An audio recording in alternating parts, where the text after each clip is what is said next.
Adrian, a difficult result last weekend against Victory. How have the girls reacted in training this week?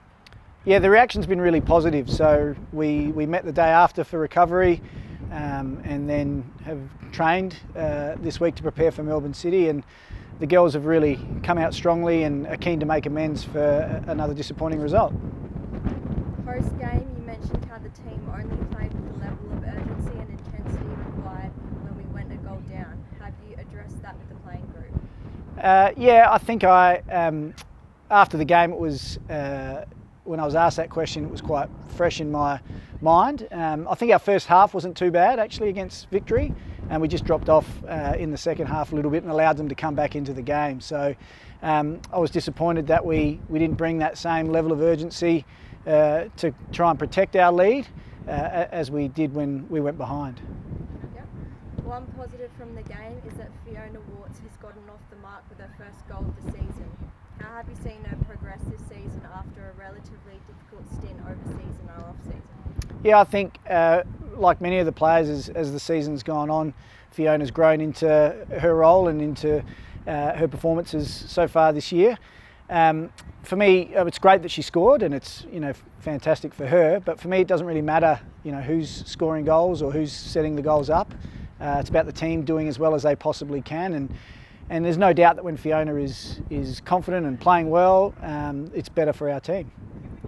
The positive link-up between Fiona and Chelsea Dorber also seems to be returning. How important is that for the remainder of the season? Yeah, it's really important that our whole team finds a bit of cohesion and plays together well. And it's been difficult because there's been a lot of changes week in, week out in comparison to how the squad was last year. So, yeah, I'm hoping that those two can click together and that the whole team can do a much better job of playing as one. This week we play Melbourne City, another formidable opponent. When we played them a couple of weeks ago, they showed us how clinical they can be and beat us 3-0. How crucial is it for us to remain defensively solid against the league's most prolific attack?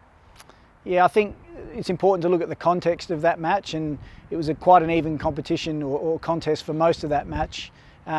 We've just got to be better in the big moments, and like against Victory on the weekend and last time we played City, we conceded a goal quite shortly after half time, so we need to be better at our restarts once we come back into the game after a half time break. And we just need to try and make the most of our opportunities, whilst also limiting what is a dangerous City side who've scored lots of goals so far this year. And just finally, any injury news ahead of the game? No new injury news. So we'll go in with most of our squad available for selection, and that'll be a difficult task for me to settle on not only a starting 11 but also a travelling squad for our trip to Melbourne.